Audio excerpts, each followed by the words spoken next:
Assalamualaikum warahmatullahi wabarakatuh. Salam sehat, salam untuk kita semua. Pada hari ini kita akan melaksanakan perkuliahan yang kedua, melanjutkan pertemuan yang minggu kemarin. Tema yang akan kita bahas pada hari ini adalah sistem pencernaan pada ternak ruminansia. Materi yang akan dibahas yaitu sistem pencernaan pada ternak ruminansia ini kelanjutan dari minggu kemarin, di mana di dalamnya kita akan membahas mengenai pakan ternak ruminansia, tingkah laku makan, organ pencernaan, dan sistem pencernaan pada ternak ruminansia. Kita mulai dengan pakan ruminansia. Ternak ruminansia termasuk hewan herbivor, ya barang tentu makanan utamanya harus berupa tanaman atau tumbuh-tumbuhan. Oleh karena itu, keberadaan tanaman makanan ternak menjadi sangat penting dalam usaha peternakan ternak ruminansia karena merupakan kebutuhan pokok ternak tersebut. Secara substansi yang dibutuhkan ternak ruminansia itu bukan dari pemberian hijauannya, namun adalah pemenuhan zat makanan atau nutrien untuk kebutuhan hidup pokok, produksi, reproduksi, dan tenaga. Mungkin Anda sudah pernah mendapatkan klasifikasi bahan pakan ya, ada 8 kelas berdasarkan NRC. Nah, dari ke-8 kelas ini yang menjadi bahan pakan utama untuk ternak ruminansia adalah pakan-pakan kelas 1, 2, dan 3. Nah, pakan kelas 1 itu adalah hijauan kering dan jerami, pakan kelas 2 hijauan segar yang dipotong atau digembalakan, dan pakan kelas 3 adalah silase dari hijauan atau rumput-rumputan maupun legum-leguman. Nah, kemudian untuk memenuhi kebutuhan nutrien, umumnya jika hanya mengandalkan pakan kelas 1, 2, dan 3 untuk ternak ruminansia yang berproduksi tinggi, tentulah tidak akan terpenuhi. Oleh karena itu perlu ada tambahan atau yang namanya konsentrat. Jadi konsentrat ini dibutuhkan jika ternak tersebut produktivitasnya tinggi. Misalkan untuk sapi perah jika produksi susunya di atas 15-20 liter, kemudian untuk sapi daging untuk ADG-nya di atas 700 gram per hari, maka pemberian konsentrat pun harus intensif. Jadi di sini adalah penambahan konsentrat jika nutrien asal pakan utama masih belum memenuhi kebutuhan ternak.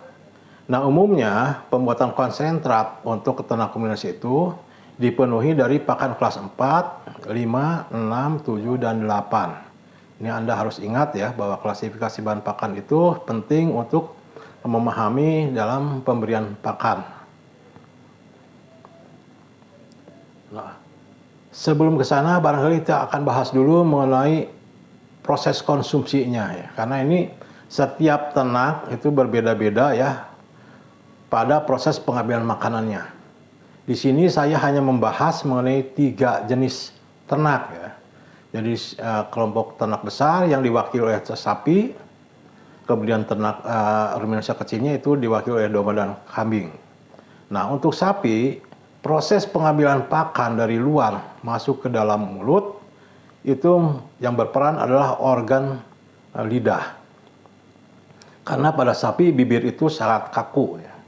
Jadi lidah inilah yang berperan waktu pengambilan pakan dari luar masuk ke dalam mulut. Oleh karena itu kalau kita perhatikan bentuk fisik lidah pada sapi ataupun kerbau itu ukurannya panjang, permukaannya kasar, dan sering menjulur-julur ya kalau waktu mengambil makanan.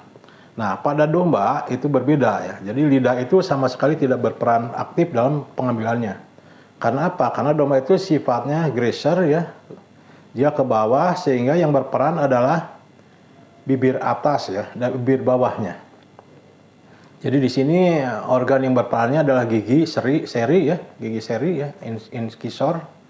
Dan lidah merupakan alat referensi utama, tetapi lidah tidak dijulurkan seperti halnya sapi. Sedangkan kambing, dia sifatnya browser, dia menyukai pucuk-pucukan, maka bibir atasnya dia tidak bercelah.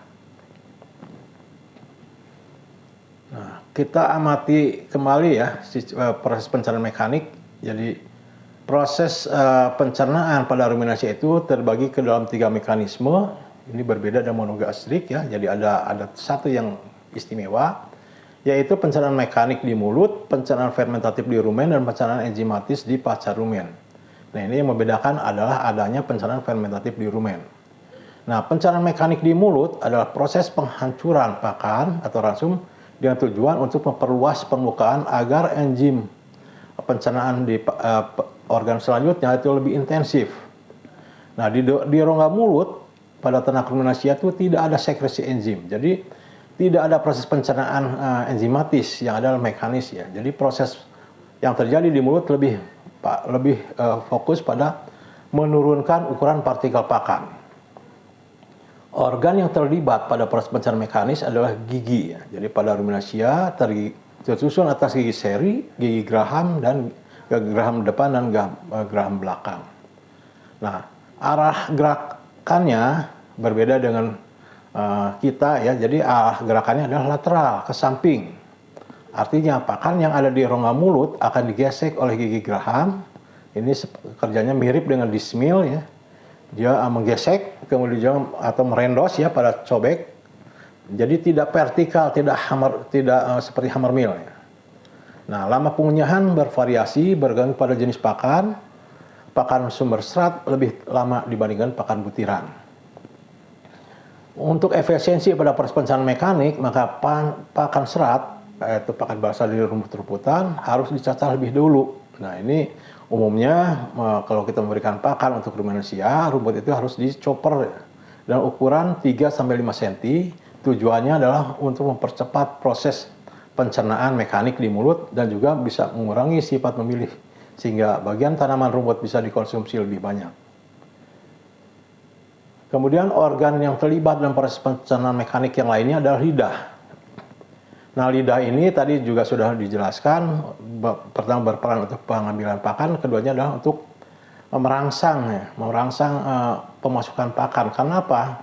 Dalam lidah sapi itu ada sensor-sensor rasa ya, pengecap ya, dari mulai rasa manis itu bagian ujung dari lidah, kemudian rasa asin, rasa asam, dan rasa pahit. Jadi sedangkan untuk aroma itu sedangkan untuk warna untuk sapi atau ruminansia itu tidak berperan ya. Jadi yang berperan itu adalah rasanya. Selama pengunyahan, lidah dan pipi selalu bergerak. Nah, makanan itu diantaranya masuk ke gigi ya, kemudian digesek ya, kemudian masuk ke kerongkongan baru ditelan. Nah, sifat pengunyahannya itu sifatnya volunteer, jadi gerakannya dikarang oleh kemauan. Nah, pakan dipotong dan dirobek di dalam mulut, dicampur dengan saliva yang dihasilkan dari 3 tempat yang berbeda. Ini di sini ada peran saliva juga ya. Oke. Nah, yang lainnya adalah saliva. Jadi ada 3 komponen yang berperan dalam pencernaan mekanik ya. Tadi gigi, lidah, dan sekarang saliva. Nah, saliva pada ruminansia itu berbeda dengan saliva untuk pada ternak non ruminansia. Yang membedakan apa? Yang membedakan adalah pada saliva ruminansia dia mengandung buffer. Ya. Jadi fungsinya dari saliva itu adalah selain membasahi makanan yang dikunyah. Ya, ini campuran saliva, di mana saliva itu diantaranya ada musin, ya musin itu sebagai pelicinnya. Juga di situ ada garam bikarbonat ya sebagai penyangga pH. Jadi, nah kemudian penciri yang lainnya bahwa saliva ruminansia itu tidak mengandung enzim.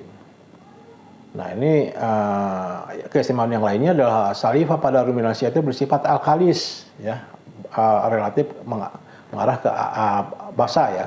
Karena dalam saliva ruminansia itu mengandung NH3 ya, amonia juga ya, hasil proses fermentasi yang di dalam rumen. Jadi nanti mungkin Anda akan mengenal recycling urea ya waktu menjelaskan bagaimana proses pencernaan pakan di dalam rumen.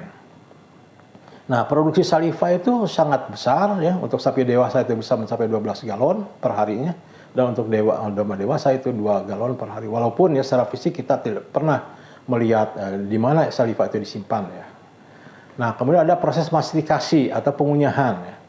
Nah, proses pengunyahan pada ternak ruminansia itu frekuensinya atau intensitasnya itu bervariasi, tapi umumnya pada saat makan itu relatif rendah ya.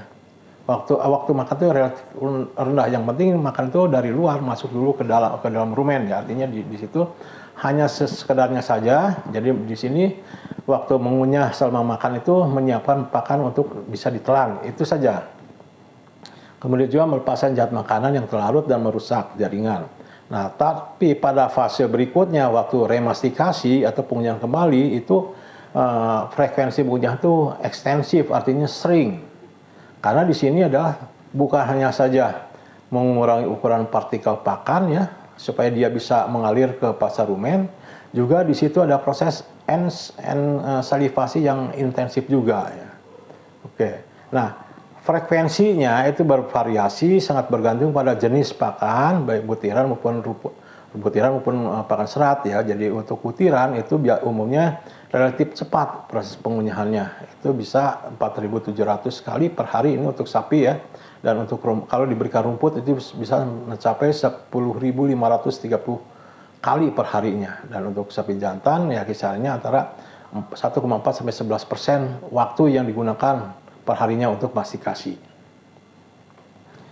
Nah, kita bicara mengenai proses ruminasinya ya. Jadi proses ruminasi yang terjadi pada ruminasi itu ada 4 tahapan ya. Pertama adalah regurgitasi.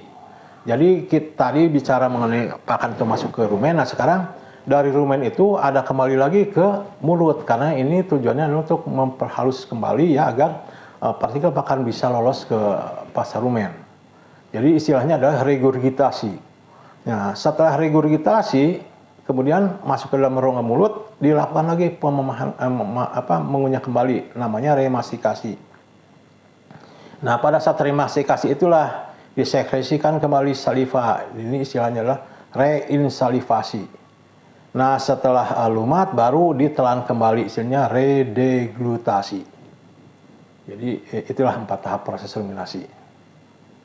Nah, frekuensi atau pembagian waktu ya, rata-rata penggunaan waktu pada ternak yang digembalakan ya, itu umumnya terbagi menjadi 3 bagian, yaitu waktu ternak itu merumput membutuhkan waktu sekitar 8 jam, waktu ruminasinya 8 jam, dan waktu istirahatnya 8 jam. Walaupun demikian ya, waktu ruminasi itu bervariasi juga, itu sangat tergantung dari rasio pakannya ya, antara hijauan dan konsentrat. Jadi kalau rasio hijauan konsentratnya rendah dalam rasio, maka waktu ruminasi pun akan pendek ya, atau lebih singkat. Demikian juga untuk ukuran partikelnya. Jadi ukuran partikel yang masih kasar mungkin membutuhkan waktu ruminasi lebih panjang dibandingkan dengan ukuran partikel hijauan yang sudah dicacah tadi ya. Nah, selanjutnya adalah pencernaan fermentatif. Inilah penciri dari ternak ruminansia ya. Jadi kenapa ternak ruminansia mampu melakukan pencernaan fermentatif? Karena pada ruminansia itu ada rumen ya, di mana kita tahu bahwa rumen itu adalah lambung yang paling besar. Jadi, karena lambung ruminansia kan ada 4 ya. Nah ini rumen itu adalah yang paling besar. Kalau kita lihat lingkungannya, dia kondisinya anaerob. Anaerob itu bukan berarti tidak ada udara, tapi dia tidak ada oksigen ya. Kemudian suhunya sekitar 39 derajat. pH-nya mengarah ke netral ya, 6,5 sampai 7. Kemudian dalam rumen itu dihuni oleh berbagai mikroba ya. Jenis-jenis mikrobanya mungkin akan dibahas pada pertemuan ketiga ya. Kemudian lingkungannya adalah jenuh dengan gas dan rumen itu selalu bergerak. Jadi mikroba rumennya ada bakteri, protozoa, fungi, dan ragi. Tentunya bakteri, protozoa, fungi itu populasinya berbeda-beda ya, bervariasi. Jadi bakteri karena ukuran kecil maka populasinya dia lebih besar ya, lebih banyak. Nah, pakan yang didegradasi di dalam rumen ya oleh mikroba tadi akan dihasilkan asal terbang atau VFA dan NHTO. Jadi VFA ini adalah hasil proses degradasi bahan organik dari pakan ya. Sedangkan NH3 hasil proses degradasi protein dalam pakan. Nah, ukuran rumen itu bervariasi juga ya. Jadi kalau sapi, ini contohnya sapi betina ya, itu ukuran maksimum rumen itu bisa mencapai 60 galon. Tapi normalnya di 25 sampai 30 galon ya. Sedang untuk kambing betina itu yang ukuran 150 pounds itu maksimumnya 5 sampai 10 galon atau normalnya 3 sampai 40 3 sampai 5 galon. Nah, keuntungan dari sistem rumen ini sebetulnya sangat besar ya dibandingkan kerugiannya. Karena apa? Karena dengan sistem rumen ini maka produk fermentasi yang terjadi di rumen itu mudah tersaji ke usus dalam bentuk yang mudah diserap. Kenapa? Karena dia sudah hasil perombakan oleh mikroba rumen. Kemudian dengan sistem rumen itu dapat makan cepat dan menampung makanan dalam jumlah yang banyak. Tadi sudah dibahas, sudah diulas ya bahwa proses makan itu dia cepat ya. Yang penting masuk dulu. Jadi proses pengunyah pun sebentar ya. Yang penting masuk dulu ke rumen, nanti selanjutnya ada proses remastikasi kan gitu. Kemudian dapat mencerna pakan berserat kasar tinggi. Nah, beda dengan monogastrik ya.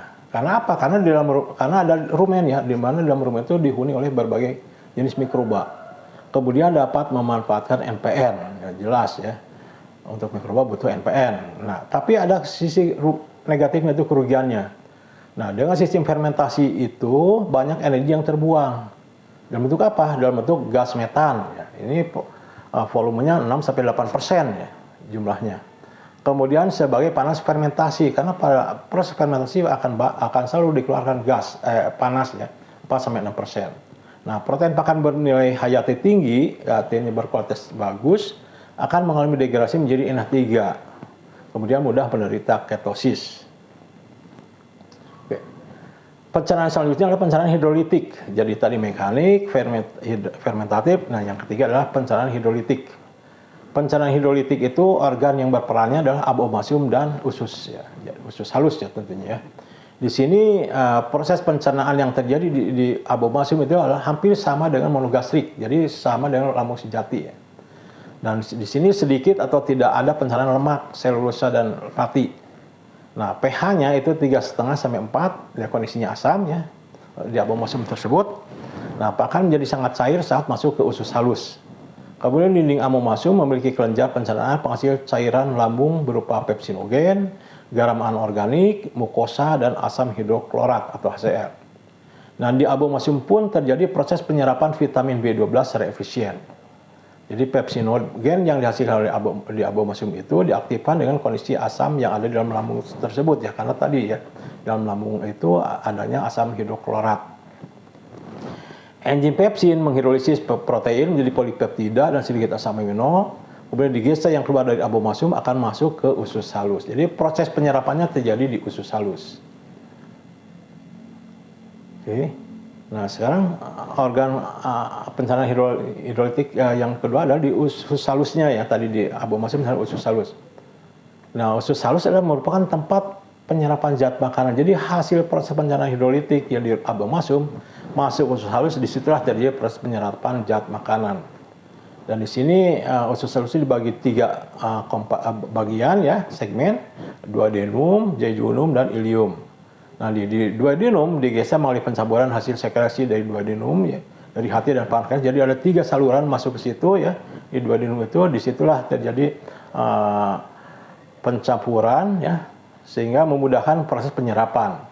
Nah, kelenjar duodenum menghasilkan cairan yang bersifat alkali, berguna sebagai pelumas dan melindungi dinding duodenum dari asam hidroklorat asal abomasum. Jadi, duodenum itu terlindung dari iritasi alkalinya karena dia ada mensekresikan yang bersifat alkali tadi ya. Jadi, asam dari abomasum dinetralisir oleh alkali yang berasal dari kelenjar duodenum tersebut. Nah, bagian akhir dari pencernaan ini, usus halus itu merupakan bagian akhir dari proses pencernaan enzimatik. Jadi, hampir semua nutrien terjadi penyerapannya adalah di usus halus. Nah, kalau dibuat ikhtisarnya mungkin akan seperti ini ya. Jadi, ini gambaran sapi yang sedang mengkonsumsi pakan, di mana di dalamnya kandungan nutriennya ada adanya NPN, ada protein pakan, ada karbohidrat dan lemak. Nah, zat-zat makanan yang masuk ke masuk ke mulut itu kemudian masuk ke dalam rumen nanti akan didegradasi oleh mikroba rumen ya. Jadi kalau NPN itu atau nitrogen non protein masuk ke dalam rumen itu merupakan prekursor pembentuk protein mikrobial, dan di sini menghasilkan asam amino esensial ya. Nah, untuk protein pakan ini nasibnya ada 2. ada yang mudah didegradasi, ada yang sulit didegradasi ya. Jadi yang mudah didegradasi di sini diistilahkan dengan RDP ya, rumen degradable protein. Nah, ini tentu degradable oleh siapa? Oleh mikroba ya. Jadi dari protein pakan didegradasi oleh mikroba rumen menjadi menjadi sel mikrobanya. Kemudian yang tidak terdegradasi atau RUP ya, rumen undegradable protein, dia akan lolos sampai masuk ke abomasum. Nanti di abomasum baru dicerna tadi secara hidrolitik ya. Demikian juga untuk yang protein mikrobial yang sudah mikrobialnya yang lolos masuk ke abomasum juga nanti dicerna oleh abomasum menjadi proteinnya menjadi peptida, kemudian peptidanya oleh usus halus dirombak, dihidrolisis menjadi asam amino, dan asam amino inilah yang nanti masuk ke aliran darah untuk disebarkan ke sel-sel tubuh ya. Sedangkan RDP yang ada lagi RDP tadi di samping masuk ke menjadi protein mikrobial, ada juga yang menjadi sumber energi ya, jadi menjadi VFA. Nah, VFA nanti di abomasum dirubah menjadi glukosa ya. Glukosa inilah nanti dimanfaatkan oleh tubuh ternak. Itu dari jalur proteinnya. Jalur karbohidratnya itu di situ ada dua, yaitu karbohidrat yang karbohidrat serat ya, kemudian selulosa hemiselulosa, kemudian karbohidrat pati ya. Dua-duanya itu oleh mikroba rumen itu didegradasi. Hasil akhirnya adalah glukosa ya, kemudian nanti menjadi VFA. Jadi hasil akhir dari pencernaan karbohidrat di rumen itu adalah VFA. Nah, glukosa, kalau ada glukosa yang tidak menjadi VFA, dia masuk ke usus halus. Nah, kalau kalau lemak biasanya itu sulit ya didegradasi di rumen atau dimanfaatkan oleh mikroba rumen, dia akan lolos langsung ke usus halus ya, dihidrolisis menjadi asam lemak dan gliserol. Nah, ini summary-nya dari pencernaan ini. Jadi di sini ada segmen mulut, segmen rumen retikulum, kemudian omasum dan lambung. Jadi bagaimana proses yang terjadi di situ ya untuk pakar misalnya atau pati ya, itu kan dirubah menjadi maltosa di mulut, tapi itu untuk monogastrik ya. Kalau untuk ruminansia itu langsung masuk ke rumen.